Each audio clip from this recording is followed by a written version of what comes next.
I lent money to this guy who had a small escort agency in Long Island City, Queens. Okay. He was sort of banging out a living with it, but wasn't really doing, well at all. And, a lot of times he was his own best customer. You know what I mean? So, that didn't help the situation. And me, I'm a firm believer in you don't crap where you eat, so. But he wasn't. So he was, using the girls as his own little playtime, And he ran into trouble. He also had some other vices, too. He liked to roll the dice a little bit, And he liked to make his little trips down Atlantic City instead of paying attention to business. And bottom line is he was falling behind. He couldn't pay me, And through use of intimidation, he also was a little fearful. So he came to me one day and he says, look, I got this place. It's not really doing that well, but I got X amount of dollars invested in it. It probably could do well, but, I can't be bothered with it. He gave a whole bunch of excuses why. The bottom line excuse was he wasn't paying attention to the business. And he had too many vices going on. That was the bottom line, And he told me, he says, listen, why don't you take a look at it? I'll give this to you. And, I says, well, listen, first of all, I got to talk to somebody about this, all right, to see if I can get involved in something like that, all right? And I'll get back to you. I said, come and see me tomorrow. So I went to talk to my mentor, and he gave me the whole speech about, we don't do this kind of thing, and, this is bad, when a woman lays down her body, this goes back for years. We can't do this because the thing was, the whole premise in the Italian thing was because blacks did this. They were the pimps, and we were above that. We didn't get into this, all right? And I says, well, does that mean we can't do it? And much to my surprise, he says, oh, no, we can do this. But you got to remember that we got to keep this on the downside a little bit, we can't have this spread around about our involvement. I mean, how you earn, whatever you kick back to me, fine, but we don't have to know the intricacies of things. I says, oh, so you told me we can go do this then? He says, yeah. So I had his blessing, and I went and did it. And I went down there, and I looked at the place, and I says, well, I'll take a shot. I let the guy off the hook. I says, go ahead, go take a walk, all right? This is mine now. And you go take a powder somewhere, go gamble, go do whatever you want to do, I knew about as much about the escort business as I know about nuclear rocket science, okay, at the time, all right? And I went in there. Well, the business is a business, like anything else. It doesn't matter the commodity you deal with. You run it like a business. It's just a different commodity, that's all, that you have to promote in a different way. And that was the problem with a lot of people back then. This is in the early 80s, 83, 84, okay? They didn't have any imagination, these guys, They figure you're going to put an ad in, and that's it. They're going to call, and you're going to send a girl. That was it. I mean, they did no imagination. So I took the business, and I said, all right, I got some imagination. I got some marketing skills. Let me see what I can do.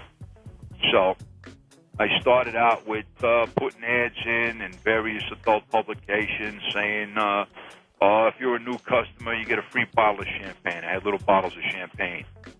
All right, in every driver's car that drivers used to drive the girls, and then if it was a new customer, a bottle of champagne and 2 plastic glasses would go in there, champagne glasses with her, for your new customer. We did that, okay? We even had a thing, if you use this 50 times, all right? I had a deal with this guy that had a restaurant, and you got to go eat at this restaurant. If you use this 50 times, you got a pass to go have a meal at this restaurant for 2. We had customers that were used this for years. There was a guy that owned a gas station that was using this every night. They had a few gas stations. He had a few stations in Queens on main drags there, and he was doing pretty good. He was able to, go. Sometimes he'd call back again the same night and see another girl. I mean, that's not unusual. I mean, this was the heyday. I mean, this was the build of the business. We were building that. But I was pretty much, you got your gourmet store, right? And then you got your supermarket. I was the supermarket. All right? I wasn't charging the big dollars.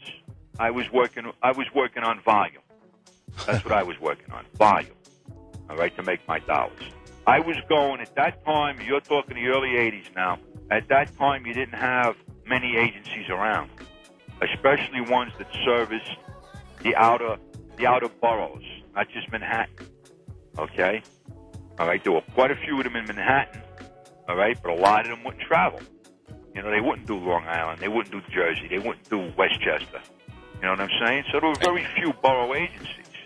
At that time, besides myself, I think maybe there were 3, maybe 4 at the tops. So, you know, if you had the right marketing skills, had some ideas, got a little creative, you could build your business. Some of these other guys weren't that creative. They just wanted to sit home and collect their money. At that particular time, there might have been 500, 700 girls. I mean, and they all worked for different places. I mean, you know, you can't say they were all yours, you know. And maybe in the heyday, there were at least 30 girls on, 30, 35, 40 girls. What did they put in the paper? They said I was making $6 million a year. Well, you come up with a set price, okay? You come up with a set deal, what you're going to kick. I mean, you're the one out there doing all the work. You know, it depends who you're with. You can be with a guy. I happen to be with a good guy. All right? A guy that just wanted to wet his beak a little bit. You know what I mean? He wasn't that greedy. He had other things going on for him. All right? But he wanted enough that if there was a problem, he had to step in. It was well worth his while, you know? And, you know, then Christmas would come, and you'd come with something extra and give to him and say, Merry Christmas. You know what I'm saying? It worked like that with me and my guy. But there were guys out there that were very greedy. My guy had his guy he had to go to. His guy set up in Harlem. I mean, you know, but I'm still not a pimp, okay? I was more of an agent, okay? A pimp, all right? I didn't go down to the Port Authority and wait for the buses to come in and coerce little girls, okay, to work for me and come home with me, okay? I didn't have a stable. I didn't sleep with 30 or 40 of these girls. I didn't even know half of these girls, all right? I didn't know 3/4 of these women, okay? Which was to my benefit, actually, all right, not knowing them, all right? There wasn't one that could say that I personally told her to go out and commit prostitution, which they need. And, no, I didn't consider myself that, no, I didn't. I ran an escort agency, yeah.